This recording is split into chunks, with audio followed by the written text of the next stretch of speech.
Welcome back to the ZERT Coffee and Chaos podcast, a show where we talk about anything and everything relating to what it means to be a survivalist and a prepared individual in today's society.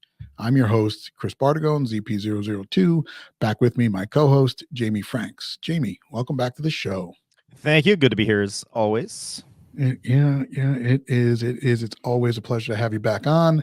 At the time of this recording, we are experiencing a break in our heat wave. What about you? You guys getting that good San Diego gorgeous weather out there? We are. This past weekend, it was like my dad's like Jim Cantori Jr. Right. He's my dad should have been a weatherman. He missed his calling, but anyway, about 80% of the conversations I have with my dad are about the weather. But he lives on the East Coast, and they've been getting cooked. But here, I was talking to him about our weather, and it was funny because all this past weekend, every day the forecast would say it was going to be 79, and then it would be like 90, 91, 92. And then like I would look, okay, I was like, oh, it's hot today. What's it going to be tomorrow? And I'd look at the forecast, and tomorrow's forecast would say it was going to be 79, and then it would be 90. And then the next day said it was going to be 79, and then it'll be 90. But anyway, for the last couple of days, it has actually just been like 79 and the gorgeous San Diego weather that I pay a lot of money for. So yeah. San Diego weather is beautiful. Yeah, we had a pretty brutal week last week. We were, I say brutal. I lived in South Florida and Savannah, Georgia. That's brutal. But I know. We were in the upper 90s and it was humid. So that's never fun. But that weather has kind of subdued a little bit here, and we're able to enjoy we've had some storms too, but for the most part we've been enjoying some nice weather. So one of these days we'll just have to do the podcast outside, which you just got to deal with natural light instead of these bright lights everywhere. But folks, as always, thank you for joining us. We are I believe this is show number 70, so we are closing in on our 100th episode. And obviously, as usual, we are posting these on Spotify and Apple Podcasts on Thursdays. That's when we publish. So if you are listening to the audio version, thank you very much. If you are watching us, then this video usually pops out probably a day or two after the audio version goes up. And if you are watching us, you'll see that I am wearing a new Under Armour ZERT shirt. We are now offering some of those on the website. So if you're looking for a new lightweight summer polo, head on over and pick one up. A couple other new things that I believe have gone up on the site. So great times. It's cool to see this stuff, see more of these shirts available. So I might actually have to do that because I would like to represent ZERT, but I have my party shirt, which is not always called for. It's always called for. And I have I've just got my t-shirts that have like came with my my membership renewals, and then I have my shooting jersey. But so I would like to have a little, like what you're wearing is like perfect really for like just kind of discreet daily wear, wear to dinner. So. Yeah, this is just for those of you that are listening and you want to see it, you can watch it on the video, but this is just the ZN, so ZERT Nation, just with the little skull in the middle. So every time before we put something up on the website, I order a sample in so I can see it. And this one, what I don't like is and this is an embroidered shirt. So I'm trying to get the right angle here. I don't like how they did it's almost like silver yarn they use behind the eyes and behind the biohazard symbol. And this is a gray polo, so it kind of stands out. But that's why we order samples, and we will go ahead and get it fixed before it becomes available for order. And I don't know if this is a doable thing, but the thing that stands out to me, this is, I grew up, I was in my early to mid 20s in the late 90s, early 2000s. And I liked Abercrombie clothes. And Yeah. like back then, that's when everybody was wearing Abercrombie shit. But Yep. I hated that like every single thing that Abercrombie made was a freaking Abercrombie billboard. Yeah, exactly. And like I've never liked being a walking billboard. Yep. But anyway, so what stands out on your shirt more than the ZERT logo is the very pronounced Under Armour logo. So if they Yeah. can mute that logo in a different color, I don't even know if they would be willing to do that. But Yeah, no, unfortunately they can't. So there's Sharpie. yeah, exactly. There is I actually have another sample coming in. So Adidas is also a blank that I can choose from. So I've got one coming in, and I do it more for sizing because I want to make sure the sizing is right. So when we put up the sizing chart, if there's questions, we can get those answered. What's funny is the Adidas one, it does not have this logo, but they do have a logo, a Adidas logo on the sleeve. But the funny part is there are approved guidelines or approval guidelines on what you can put on an Adidas shirt.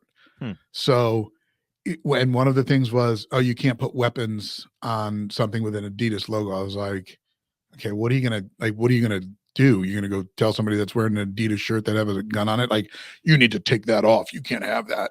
So I was just, I mean, it's fine. We're not doing anything like that. I like you, I like to be a little bit more muted when it comes here. So most times it's just going to be the skull with either the word ZERT or something that is just ZN ZERT Nation. But yeah, well, I like Doom on Adidas because I can use anything as a weapon. Oh, so there it is. Okay. I like it. Folks, today's show is kind of a continuation for a show that's not out yet. But by the time you guys hear this show, we will have already put out a show about kind of protecting your, and I don't remember how it was actually the title of it, but it was basically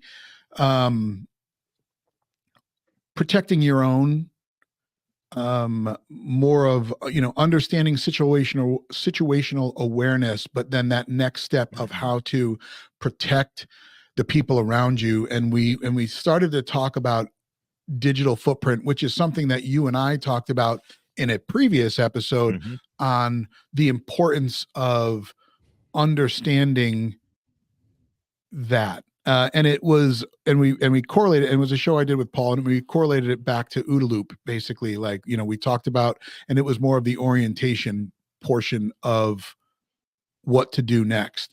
Yeah. And coincidentally, today's show is about something that's happening in the news.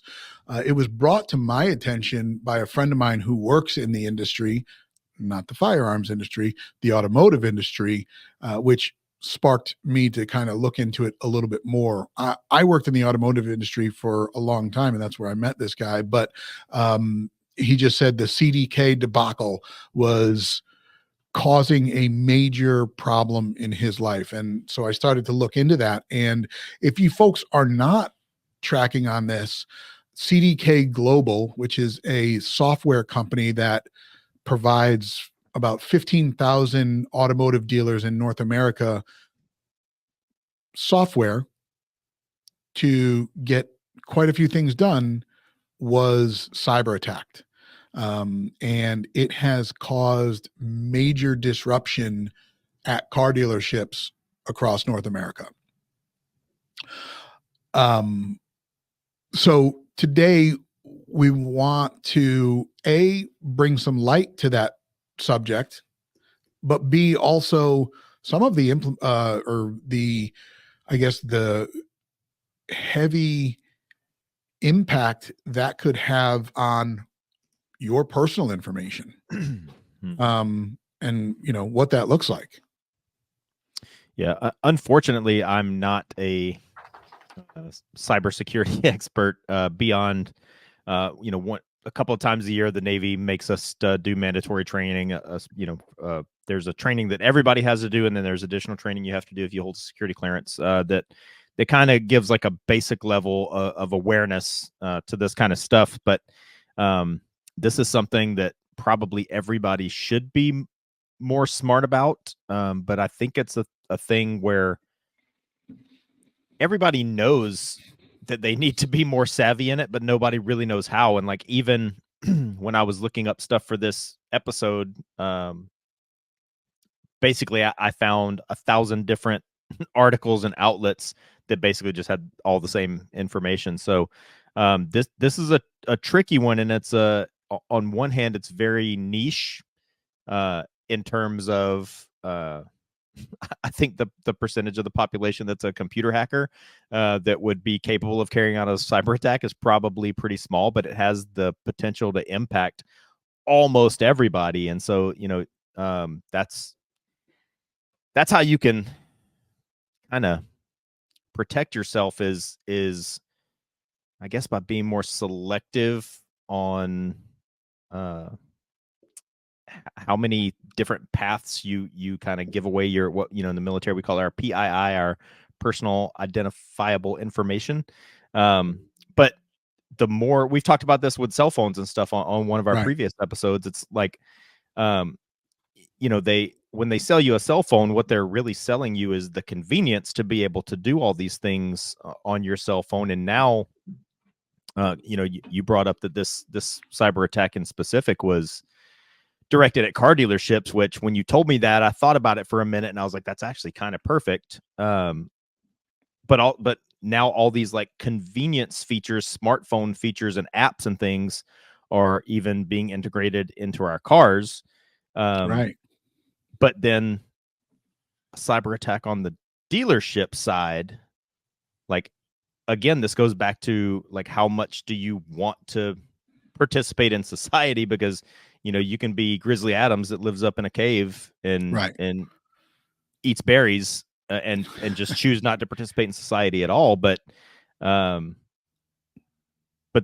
where's that really going to leave you? Like, I think we've talked about before in one of our I think it was maybe the bug out bag episode or something, one of those where we talked about like all these people that are preppers, and they've pretty much constructed their entire lives and kind of their identities are central to this like huge stockpile of food and stuff that they have in their basement. And they've got rows upon rows of cans of beans and bottles of vodka and first aid supplies and all that stuff. And then Right. like that begs the question, do those people like ever go on vacation? Because what if you decide to take the kids to Disney World and Armageddon strikes and you're 3,000 miles away from your stockpiles of cans of beans? So you can live like that, but at what cost? And that's kind of where cyber attacks go. And it, like, going back to like when I was doing a little bit of show prep and looking up, trying to look up some more information. It's kind of like when they used to, which I've always hated this kind of crap, but like they're like, oh, the safest form of sex is abstinence. Like, oh, okay, well, so I guess the safest form of rock climbing is to never leave my house. But Right. That's really not an answer. It's a non-answer. Right. But it's like the safest form of securing yourself from cyber attack is don't do anything. Like don't go buy a car and don't do. But that's Right. it's not really realistic if you actually want to participate in modern society. So this is You're right, kind of a tricky thing. It is, and you just used the phrase modern society, and I think that's where we are going to spend a little bit of our focus today. Is it's hard to, if you, and I'm going to give you a perfect example. Before I got into this, I worked for a company, and it was a company in the firearms industry, and I got a company vehicle. And at the time, I had a 20, I don't know, I think I had a 2017 Ram 1500 that I had bought in 2018. And then I got a company truck that was brand new. Mm-hmm. So I got a Chevy, it was a 2020 or 20, yeah, I think it was like a 2020 Chevy, whatever, Silverado. And when I no longer worked for that company and gave that truck back, I went back to my 2017 and I was like, oh, damn. Like the technology that was available in that truck was better, was more convenient. And I'm like, oh, yeah, but I kind of like that. I kind of like the fact that I can start my truck in the winter after I get back from a trip in the parking garage. I can start it from when I land, you know, at the airport. I can hit the button and boom, my truck is warm and running and snow is melted by the time I get there. That's awesome. Now, granted, we all have remote start, but you have to be within, clicker sight or eyesight of the vehicle. This one, you can start the vehicle from across the country if you want, because it uses satellite. Mm-hmm. And everybody is starting to get really used to that. And so modern technology doesn't allow you to be disconnected. I mean, if you want to go buy a 1989 Buick LeSabre and you'll have two keys, one for the vehicle and one for the doors, like, great. You don't have to worry about some of this stuff. But, if you want to enjoy some of I don't even think it's enjoy, because I don't think that there is much choice you have anymore. So that one of the podcasts I listen to is I listen to the Adam Carolla Show podcast every day, and for years he's had this idea for a movie, and he always kind of says it jokingly, but he calls it Carmageddon, and we've kind of saw it a little bit in that Leave the World Behind movie, where all the Teslas started driving themselves and clogging up all the freeways. Exactly. Yep. But years before that, prior to whoever made that movie, Adam Carolla had the idea of Carmageddon, where he says, a rugged guy, kind of like a Kevin Costner or Harrison Ford kind of character, works for the Jet Propulsion Laboratory, but he still drives like an old 70s Bronco, right? And then Chinese hackers infiltrate the satellites and whatever, and in his thing, it's it impacts the GPS on your car, which now every car has. And anyway, right. in his little made up movie, it's the GPS starts driving all these modern cars into the Grand Canyon. And right. And the one guy that's still driving the 70s Bronco is the only guy that's not affected, and it's up to him to save the world. But yeah, I have two vehicles. Your example was kind of a perfect example. I have two vehicles. I drive a 2019 Subaru that has all these amenities and everything, like you just said. And it's, when I'm driving in, it's so quiet and the air conditioning works so good, and I've got my big nav display and all this stuff, and it connects to my Apple CarPlay, it connects to my iPhone, and I can access my playlists and all this stuff. And it has the what do they call it? The adaptive cruise control it's not autopilot, but it almost it's is. It's your next bet. Yeah. And my other vehicle is my freaking badass 2000 Tacoma off-road machine that is totally analog. Yeah. Not totally, because it does, the engine is controlled by an ECU, but right. that. But basically, it's a 25-year-old truck now that's still awesome sauce, but has no amenity. It has cruise control. That's it. It has regular cruise control. Not but yeah. And my grocery getter, my daily driver, is definitely a more convenient and comfortable ride. But I'm definitely planning on hanging on to my Tacoma until the wheels fall off. But right.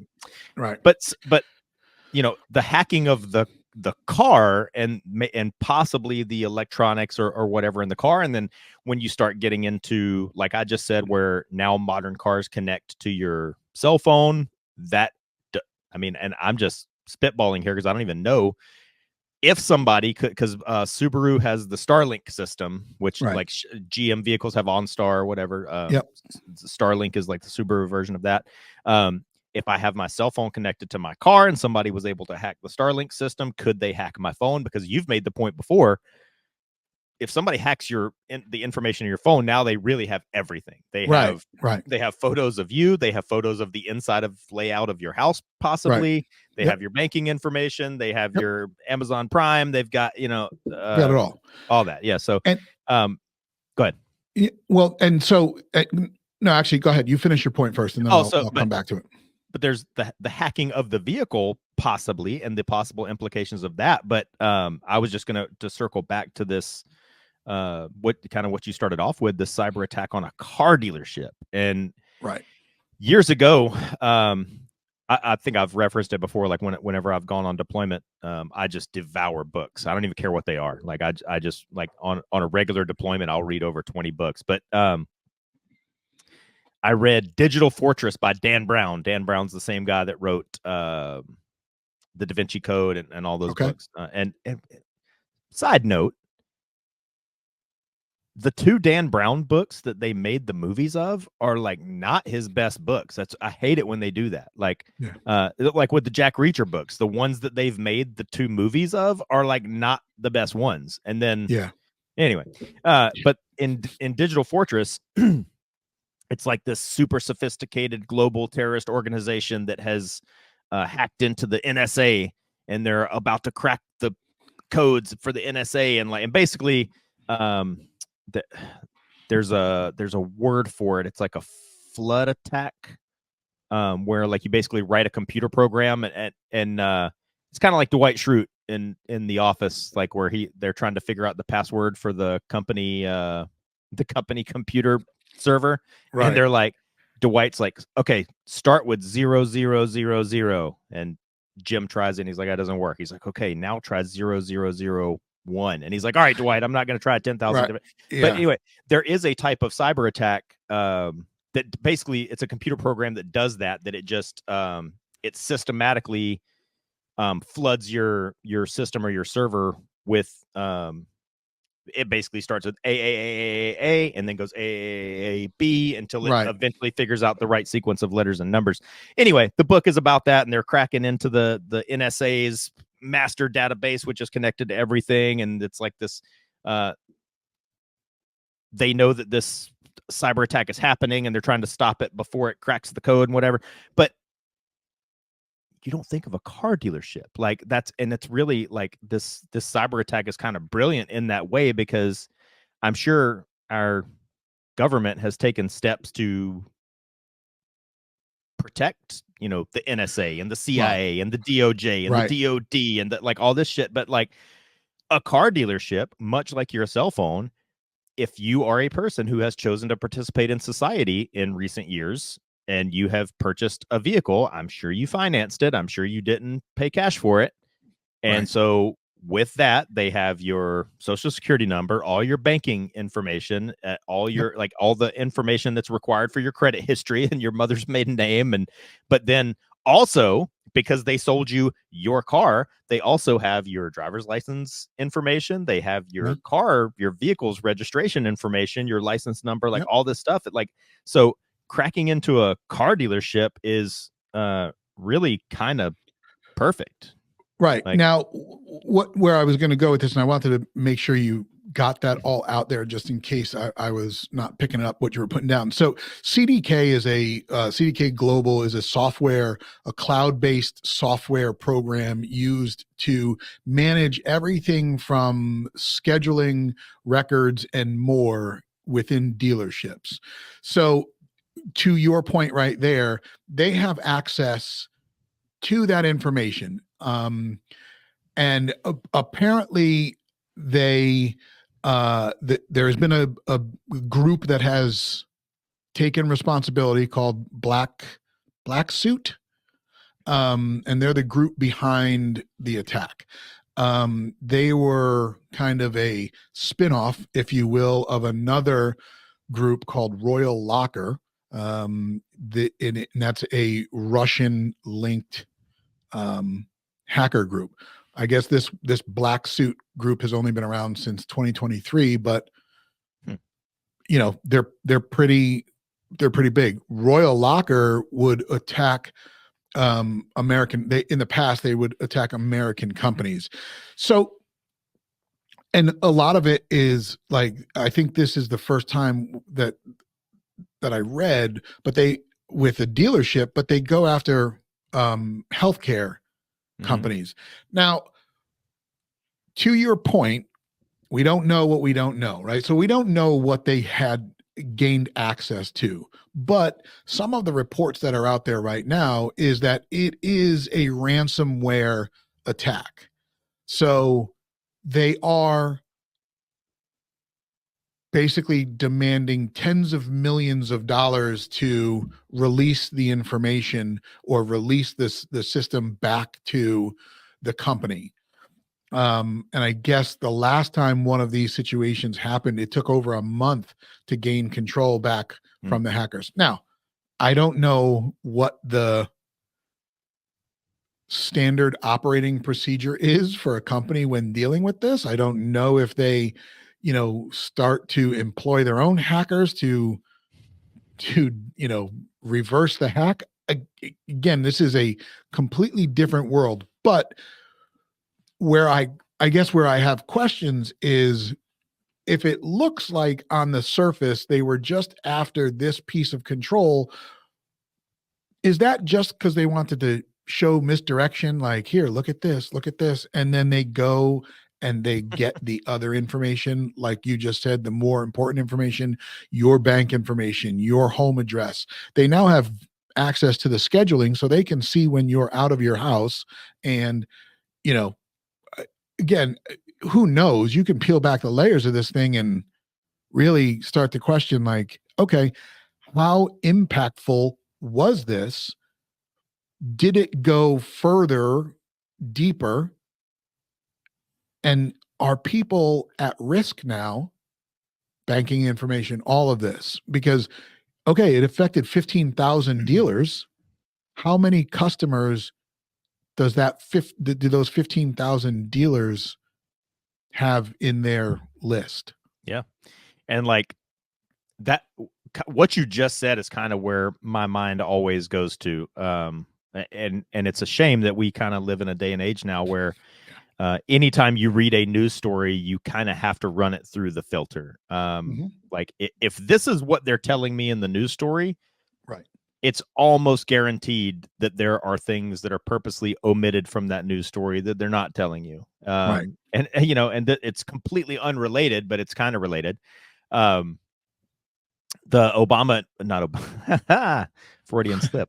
The Biden administration, the other Obama administration, the Biden administration was recently, they either passed it or they were trying to pass this thing where it was like, if you were an American citizen and you married an illegal alien or whatever, they would expedite the process for granting citizenship to the illegal alien that you married. And it's like, Jesus. When I hear that, on the surface, based on what they are selectively telling me, I don't have a problem with that, because, like, to me, I think that probably impacts a relatively low percentage of illegal immigrants or whatever fall into that category. But it's like, if this is what they're telling me and the Biden administration is pushing this thing, it makes me think there's probably another aspect to this that they're not telling me, because somebody that's probably a little bit smarter than me thought of it. And so this is probably a gateway to something else or something. But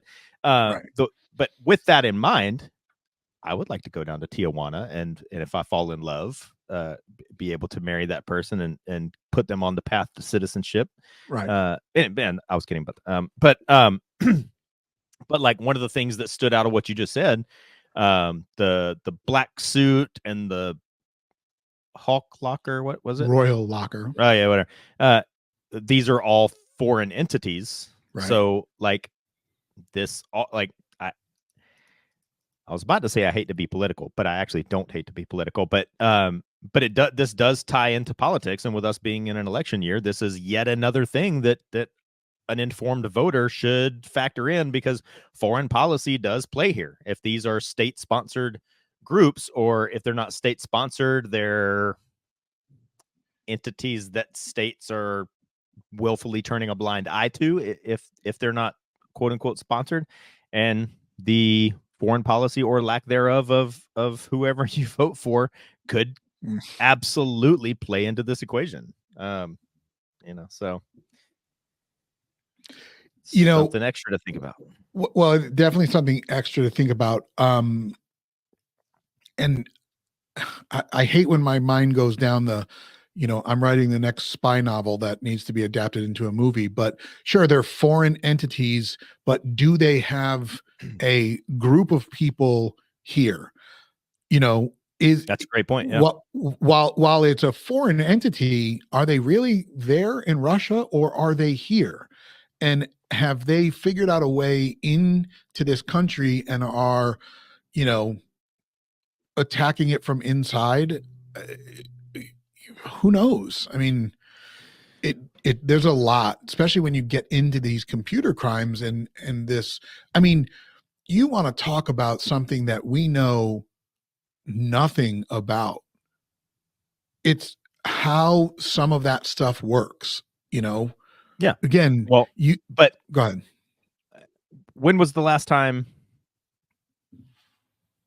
you knew somebody that got their car stereo stolen? Right.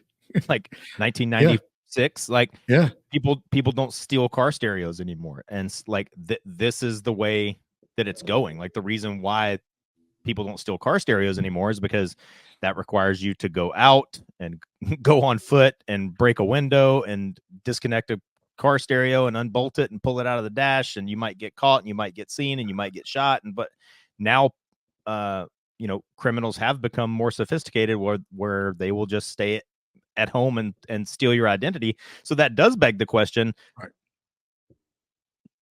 They've moved from stealing your car stereo indoors somewhere behind a computer. But that's a great question that I never really kind of put two and two together on that, because I don't know. I guess on one hand it doesn't really matter, but are they operating from in the United States, or can they do this from abroad? And I'm sure both things are probably true. Yeah, both statements are probably true. But again, you know, like I know that the buddy of mine that I'm talking that told me about it, like he works for Mercedes-Benz. And you know, it's funny. I said, hey, listen, I said, we're doing a show about this. I'm like, do you want to give me any information? He was like, I can't really give you any information. And if I was going to speak on behalf of, you know, the company, I'd have to get their kind of approval. So he's obviously not. I have reached out to a buddy of mine that I went to high school with that owns a car dealership, just to see if there was anything he wanted to include, neither of which can at this point. But okay, so if they have access to, you know, Jane Doe's 2024 S55, I don't even know what they are at these points, but you know, they're like, okay, they know that this person bought a $120,000 Mercedes, and they know that this person lives on 1234 Highball Street, right? And that's a very affluent neighborhood in Richtown, USA. So they now have access to that. They know that that person will not be home because they're going to bring their car in for an, you know, a 60,000 mile service on Tuesday. Do they then send somebody out to go get more information at this house? Maybe they don't go bust the window and go try and snag some jewelry, but maybe there's something else that they now can do. You know, some of the other information coming out there is, you know, there's, because of this situation now, whether it's just with the company or not, but there's a opportunity for bad actors, and that's doing that in quotes, folks, for those that are just listening. Bad actors now who are calling up trying to say that they are from this company to then gain more access, more information about stuff. So, you know, there's so many layers to this, you know. The hacks are so much more devastating because it doesn't just, it's not just stealing your stereo, it's stealing a lot of aspects of your life. And you know, some of the other information out there is that these hackers they're just so much more sophisticated now than what they were. And I think that's an important thing to take away, is because they've been around doing this for a while. And if you think about it, like, I mean, before the computer hacking, where they would just hack your system, it was sending, you know, obviously there were the whole phishing emails, but then there was the phone calls too, right? Like, yeah, and that, like, this, I get stuff all the time, and I think even though like I said at the top, I'm not exactly what one would call a cybersecurity expert. I have had training. I do work in a job that is fairly modernized, and also honestly, like a benefit of my job, in which I am now the old guy. I do get to work around a lot of like younger people that Right. do know a little bit more about this stuff than I do, but this it makes me concerned for like older people that Yeah. that the internet didn't exist when they were kids, Right. which like you and I are right at the age where we're right on the cusp of that. Like the internet didn't exist when we were kids, but when we were very young adults is when Right. the internet kind of came of age. But there's I've heard that now, because a person's voice profile is unique, All as right. unique as a fingerprint. So like now there's these um, calling scams, and I get some version of this somewhat regularly, where you get a computer call or a robocall, and you pick up your phone, you say hello, you don't hear anything, and then most people will say hello, hello, hello, and then that trips the robocall to connect to whatever. So Right. like I think my military background helps in this too. Having the discipline to I just say hello once, and if I don't hear anything, I hang up. Yeah. But I think like somebody like my mom would go hello, hello, hello, hello, and Right. then I've heard that they once it's connected to whatever thing it connects to, they ask specific questions in a specific way to get you to kind of incite you to use certain words that can be recorded in your voice that could be patched together and give them access to something. So number one, if like I don't even, does your house even have a hardline telephone? Mine doesn't. Like I don't even have a What's hardline. funny is there is in my kitchen, there is a hardline phone hanging there. Um, and I have just left it there because so I don't think it's not operational, but This has nothing to do with anything, but my daughter and I were recently watching a movie, and in the movie, there's like a girl in the bedroom talking on the phone, and right. like the guy in the other room picks up the phone and he's like listening in, and my daughter looks at me with this like really puzzled look on her face, and Yeah. like, what? And she's like, what are they doing? And I'm like, what do you mean? And she's like, well, how is the other person listening? Because I can't pick up my cell phone and listen to Right. what you're saying on your cell phone. Phones Yep. don't work that way anymore. And so she had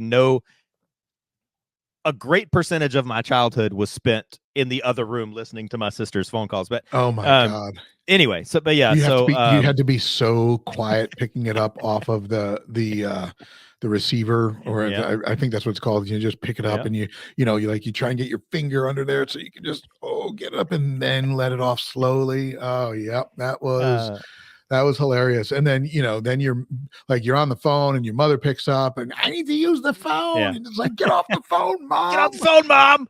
That's so funny. Well, so we're going to just take one more second away from the topic.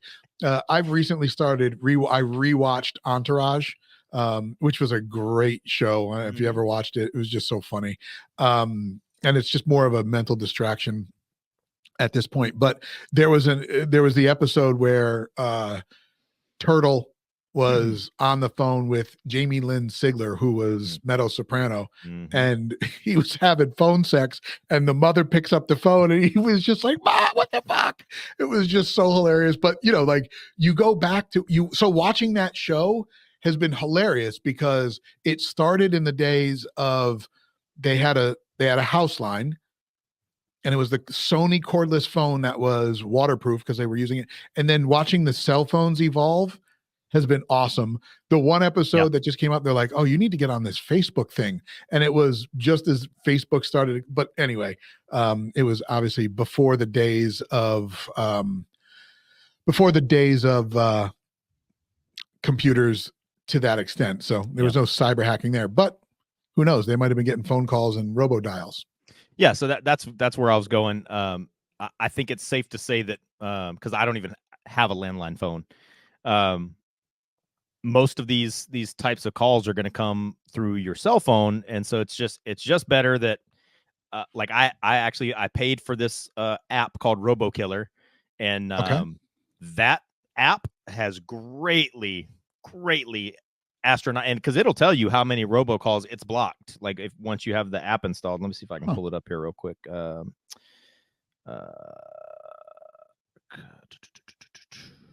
Sorry, this is a great podcast while I'm sitting here in silence. So, like once you have the app installed, so the RoboKiller, it's kind of cool because if it's a telemarketer, the RoboKiller app will actually keep them on the line, and it'll actually spam them. Really? Yeah. So I mean, this says it has blocked. Today, it's blocked 13 spam calls and 49 spam texts from my number just in the last 24 hours. So okay. So let me ask you that. Do you think that those are inflated numbers? Yeah, I would say, but here's an interesting thing that because again, part of my job and part of my training is like recognizing patterns and stuff like that. Right. I have noticed when I'm on base, the number of spam calls that I get like goes through the roof. Like when I'm here at home, it's very, very low number. It's 1 or 2 or 0, but when I'm on base, it's a lot. So that makes me wonder if somebody's targeting people on base, like on purpose, if there's some sort of antenna that's like directional, but that's pointed towards base. But anyway, so you can get like apps like that. And also, speaking for myself as a person that is somewhat savvy to these kind of things, I get pretty convincing emails. And again, I don't know if this is if at some point in time I signed up for something else or placed an order for this company and subscribed to their mailing list, and then their stuff got hacked, and now because like I bank with, I'm in the Navy. One of my accounts is banking with Navy Federal Credit Union. And so now I'll get these emails that say they're from Navy Federal Credit Union, and they actually look very convincing. But even so, like a trick I learned is if you actually, like if I open my email and I have an email that says it's from Navy Federal Credit Union, if I click on the actual email address of the sender, if it's not like support at NavyFederalCreditUnion.org, if you click on the actual sender's address, because I can make, when I set up my email account, I can make it say whatever I want it to say when you, the receiver, get the email. It doesn't have to say my email address when you receive my email. I could make it, it'll just say like Bob Davis, but it's from me or whatever, Right. So when you open your email, even though the thing says it's from Navy Federal Credit Union, you can actually click on the sender's address and it'll expand it to their actual, what the actual email address is. And oftentimes it's like ABCDEFG12345 at something.navyfederal.something.com. And that's a dead giveaway that that's a fake. The other thing that I've gotten better about is if I get an email and I'm not sure, maybe it looks legitimate, maybe I click on the thing and the email address kind of looks right, but I'm still not kind of sure. If you have Citibank, or if you have Navy Federal Credit Union, or if you have Capital One or whatever, if you actually download that institution's authorized app on your phone, like for example, if you get an email that says you've had a fraudulent charge on your account, click this link and enter in your information, that's probably like some sort of phishing scam. But if you think it might be actual, you can log in via, let's say Capital One. You could log in via Capital One's official app, and you'll be able to see it there and verify that it's true. And like, again, for like older people, or just, I don't know, anybody that's listening to this in general, like, if you get an email or a phone call from the IRS, it's bullshit. The IRS has publicly said again and again and again, they will the only way that they will contact you is through the U.S. mail. Like, you will get a letter in an envelope with a stamp on it. So if you get an email or a phone call from somebody saying it's the IRS, that's like not true. But anyway, I just wanted to throw that out there because that was one of the things like using sophisticated passwords, which Yeah. I think you have an iPhone as well, right? Yes. Like, so now anytime I go to a new website or, place an order somewhere and it asks you to create a password, iPhones have a feature where it will generate a random, like 16 character alphanumeric password that, according to some algorithm, is a strong password. It'll recommend a strong password, or it'll say you can create your own. But then that Yes. leads me to believe, like, if I use the iPhone one, the one that the iPhone recommended to me, like, was that randomly generated by my iPhone? That's a good question. Or is that stored in a database somewhere so that if Apple gets cyber attacked at some point, that'll be compromised too? So, like, I always do my own passwords. See, They now say, hold like, on. Well, let me just jump. Let me jump in there for a second. So, because of two things you just said. One, Apple. I mean, and I think this has been talked about, where Apple won't give your information to anybody. There has been, like, and I've actually talked to Brett about this. Like, Apple will not break into your account for anybody at any time. So, but now, could they be hacked? I don't know. And somebody can fact check that and add that in the bottom. But the other thing I wanted to say is, okay, you make a good point about, is that Apple providing you that weird number, or is it somebody else? And then can that be hacked? But here's the other thing. If you're, and this is just a blanket statement, if you're using the same password for everything. That's where I was going. Yep. Yeah. But so go ahead. No, go ahead. Well, if you're using the same password for everything, that's a problem. If you've got 10 different passwords you use, well, there's also a problem there, because I mean, shit, I don't remember. Everything is saved now. I just look at my phone and it opens. So I don't remember what password is on, this website, that account, this account. It's very, very challenging. And then the other thing is, it's supposed to transfer those passwords from phone to iPad to computer, which, is that great? Is it not great? So yeah, so that's this is the exact line of dominoes falling that I was going towards. So if I let the iPhone generate the quote unquote strong password, this unique 16-digit alphanumeric random thing that's not actually a word, it's a random, it's just a random sequence of letters and numbers and characters. Is that safer than creating my own password? I choose to always make my own passwords and not use the randomly generated one that the iPhone suggests. However, I do use the keychain on my Apple devices, which is backed up to the iCloud. So is that hackable? And then if it is, does it even matter whether you use the randomly generated suggested one from your iPhone or create the unique one? And then the other thing I was going to get into, like, yes, obviously, if you have Walmart.com and Amazon.com and yourbank.com and ZERT.com and what, like, you should not be using all the same passwords for that, especially if you only have one email address, because now this leads into the dark web.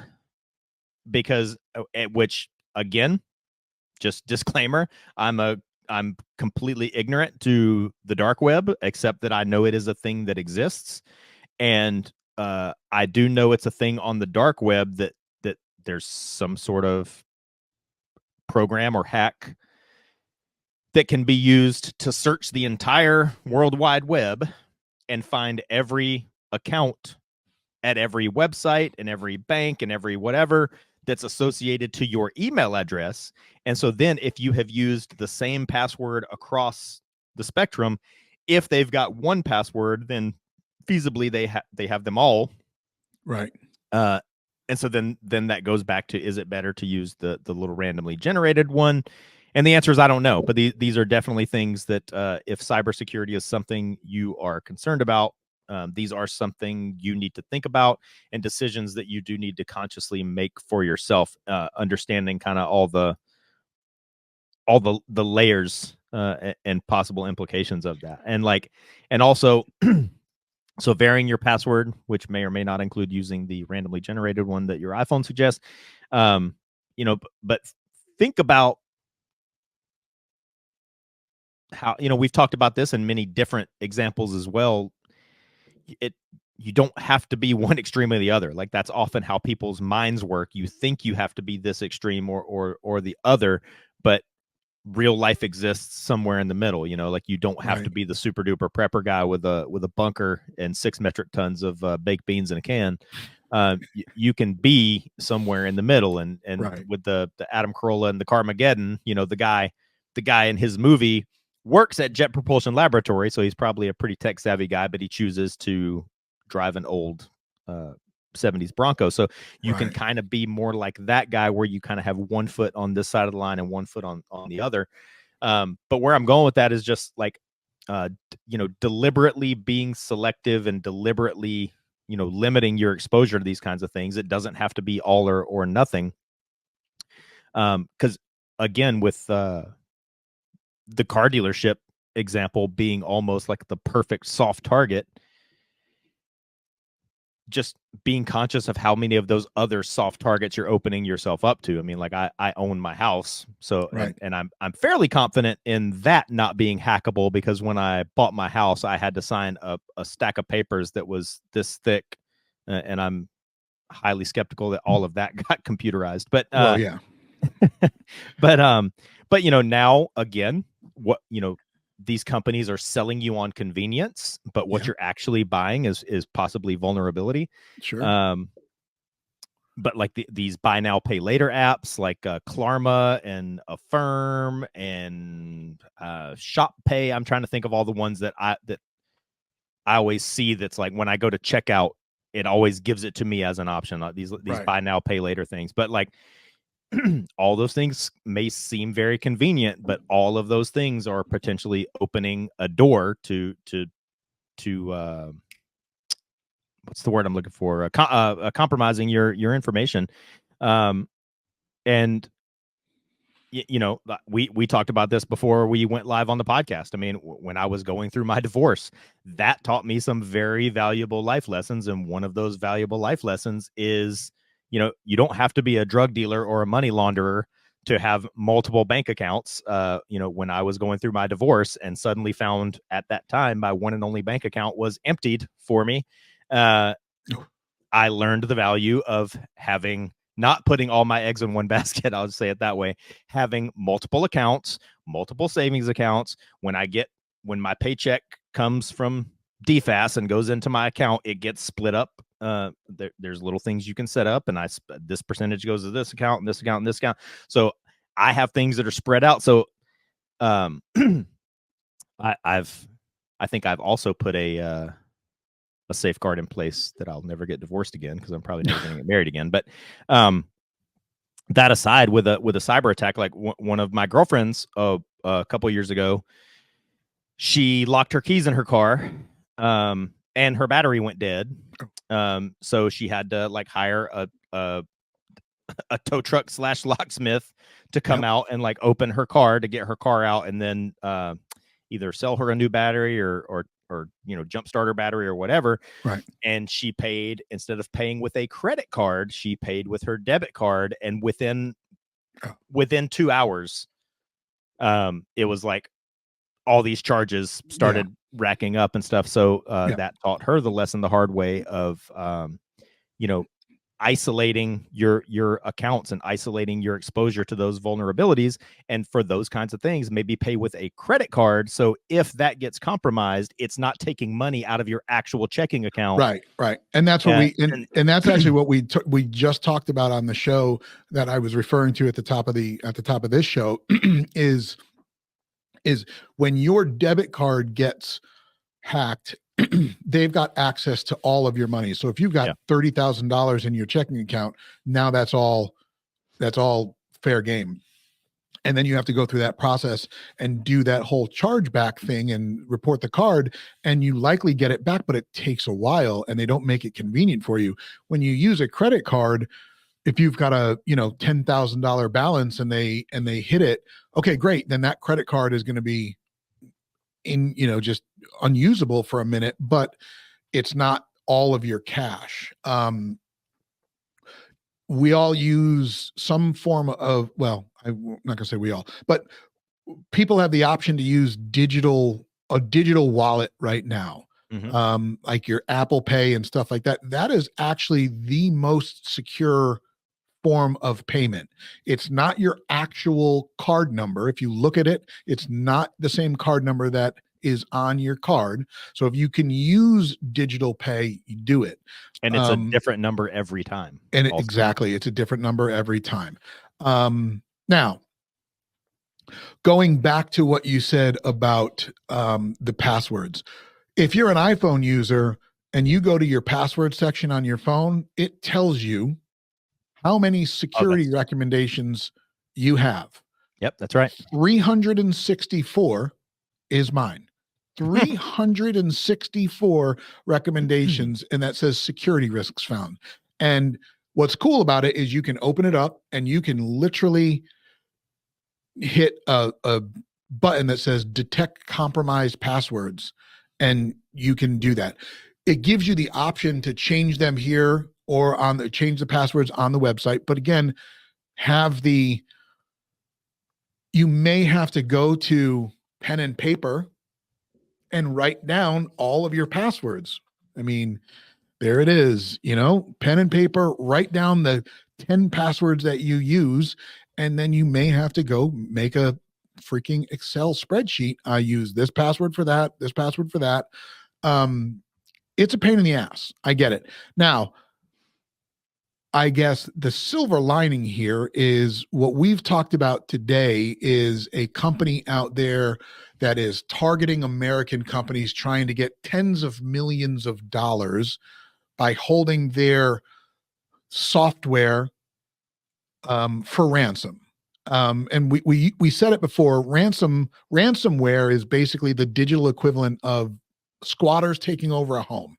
The initial entry goes unnoticed, allowing the squatter to occupy and control the property. And by the time the homeowner notices there is a problem, the process for regaining control and ownership is disruptive and expensive. So they do it knowing that it's not going to be forever or stick, but it just becomes a problem. And these hackers are getting smarter and smarter, and they're going to figure out ways. So where I was going with that is they're not coming after you individually, but they have a conduit to you because you are part of society. And to Jamie's point, I mean, sure, you can go live in the woods in a mountain and, use candlelight to light your house and pay bills and, pay bills with handwritten checks that you put in the mail. But I mean, is it even possible to live like that in modern day? I mean, that's that I meant to tie that in with my point. Like, I think that's a very romantic notion. Kind of like what you just said. I'm not even really sure if it's possible, but I think it would be almost impossible for a person and I like to think that I'm living my life the way I just described earlier, where I kind of have one foot on each side. And these are things that I am aware of, and these are things that I do actively try to take safeguards against. But I do think that as a person that does participate in modern society, whether or not it would objectively be impossible to go completely off the grid, I don't think it would be possible for a person like me or you that already has an established digital footprint like we talked about before. Because even if I chose to go live in a cave in Idaho, um, off the grid, like all of this information that I've put out into the world, up to this point in my life is still going to be out there. Right. And like one of my, my sign off is always, it's easy to be hard, it's hard to be smart. And like as that pertains to this, I think the it's easy to be hard part that relates to this is just basically choosing to be ignorant and just choosing to believe it's never going to happen to you, or that it's something you don't need to worry about. But one of my friends that's a cop, he turned his gym and he turned his gym into a garage. He turned his garage into a home gym. Right. And on the wall, it's massive. It's probably like 3 feet by 2 feet. This big picture that he put on the back wall of his home gym in his garage. And it's these prisoners, these prison inmates with their orange jumpsuits like rolled down. Right. And they're all working out at the prison gym, and all these inmates are like fucking jacked, like huge. And Right. at the bottom of the poster, it says, "Remember, every time you take a day off, they don't." And so, like, and with him being a cop, the inference is, when he goes out on the street on patrol, these are the people that he's going to be fighting, and they haven't taken a day off. Right. So with, especially where it comes to like your cybersecurity and protecting yourself against cyber attacks and all that stuff, if you choose to walk through the world and just choose to turn a blind eye to it because you just think it's never going to happen to you, like the people out there that are trying to gain access to your information they're not taking a day off even though you are. So right. And I think that's a pretty good way to wrap that up. And that's something that you guys should focus on, that last little bit there. Do not get laxed when it comes to this. It sucks having to go write down 5 or 6 different passwords that you can rotate, but in the long run, it's going to suck even more when you have to play catch up with A, getting a new card, and B, trying to get your money back. And I can tell you that about a month ago, I had the company card was hit with fraud, and so was my personal card within 24 hours. And just think of everything that you have set to auto pay now won't get paid, and then you have to go back in and change all of those numbers. So be vigilant with this side of the security, because it's more, your physical security is important, but this has so many more layers attached to it, and it can go bad. It can go really bad. So it can go as bad as the debate is going to go tonight. So, folks, as of today's recording, we are recording this on the first presidential debate of 2024. So I will leave you with this as we wrap today's show up. First off, thank you for spending some of your time with us. We appreciate all of the support. I spoke about this I think in the episode that I recorded with Paul, the last episode I recorded with Paul. I've had people reach out to me, ZERT members reach out to me saying they love the content, and we love that you listen to it. We are still. Hey, I'm going to interrupt you right there and just throw in this little tidbit. I, as the official co-host, love listening to the podcasts between you and Paul. Like, so it's a bit, and you know what, even on the episode that we just recorded, he was talking about parts of the instruction that you put together, like when we had that class, and he was like, I take some of that, and obviously he listens to the show as well. But one of the other things I talked about is, my friend Tatiana, who I met a while back, listens to the show. She's in Belarus, and she gains as much from these shows that she possibly can. And so that's great. I love getting messages about that. But we appreciate the feedback, the support, continue it. We are going to enjoy the debate tonight. If you want to make it fun, make it a drinking game and do a shot anytime somebody says felon, which will just be, you'll be drunk, but it'll be fun. So as always, guys, thank you. we appreciate it. We look forward to our next time recording and coming up with awesome topics. And until next time, you guys stay safe out there. Jamie? That's all I got, man. It's summertime, so if you're listening to the podcast, go outside and strap a backpack on your back and listen to it while you're going for a ruck or something. But no, that's all I got. Awesome. Okay, guys, you stay safe. We'll see you next time. ZP002 out.